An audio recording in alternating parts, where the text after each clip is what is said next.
Welcome to your YouTube channel. আমরা এখন যে চ্যাপ্টারটা নিয়ে আলোচনা করছি সেটা হচ্ছে মিক্সচার অ্যান্ড অ্যালিগেশন। তাহলে এই মিক্সচার অ্যান্ড অ্যালিগেশনের প্রিভিয়াস দুটো ক্লাসে আমরা কিছু টাইপ নিয়ে আলোচনা করেছি। আজকেও একটা নতুন টাইপ নিয়ে আলোচনা করব, যে টাইপটা থেকে বিভিন্ন পরীক্ষায় বহু কোয়েশ্চেন এসছে এবং এটাও একটা খুব ভেরি ভেরি ইম্পর্টেন্ট টাইপ। এবার টাইপটা দেখা যাক।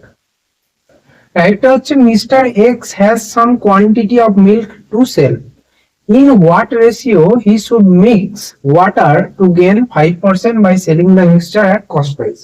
মানে কি, মিস্টার এক্স এর কাছে কিছু পরিমাণে দুধ আছে, এবার সে কি অনুপাতে ওর মধ্যে জল মেশালে ওই মিক্সচারটাকে সে এমন ভাবে বিক্রি করবে যাতে তার 5% লাভ হয়, কিন্তু সে ওই মিল্কের কস্ট প্রাইসই বিক্রি করবে। ক্লিয়ার? তাহলে এখানে অঙ্কটাকে যদি আমরা করতে যাই, শুরুটা কিভাবে করব, আমাদেরকে এখানে একটা ধরতে হবে, কারণ এখানে কিছুই আর বলা নেই। তাহলে আমরা ধরে নিচ্ছি প্রথমে কস্ট প্রাইস মানে অফ মিল্ক, মানে মিল্কটার কেনা দামটা ধরে নিলাম 1 টাকা, 1 রুপিস।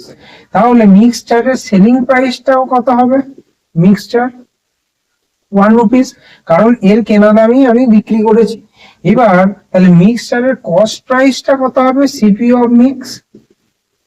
এর মধ্যে এই 1 টাকার মধ্যে আমার 5 টাকা প্রফিটটা ঢুকে আছে, তাহলে 1 ইন্টু 100 বাই 105, 5 20 5 21, 20 বাই 21।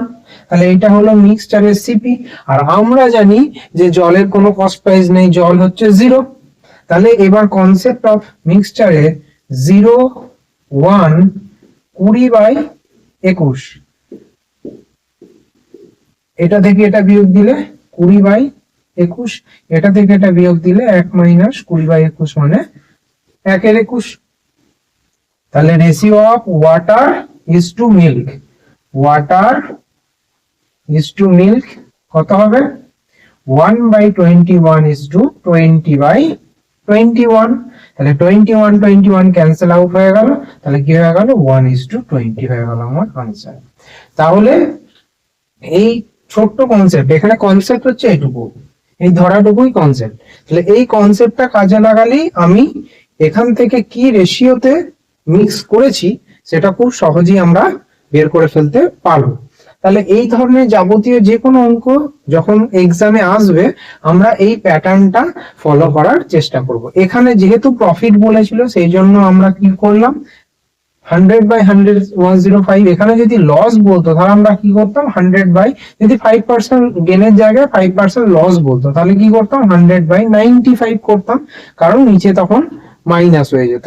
মানে প্রফিট বা লস থেকে যদি আমি সিপি বার করতে যাই তাহলে আমাকে নিচে সবসময় প্রফিটের ক্ষেত্রে প্লাস করতে হয় 100 এর সঙ্গে, আর লসের ক্ষেত্রে 100 এর থেকে মাইনাস করতে হয়। এটা হলো বেসিক নিয়ম।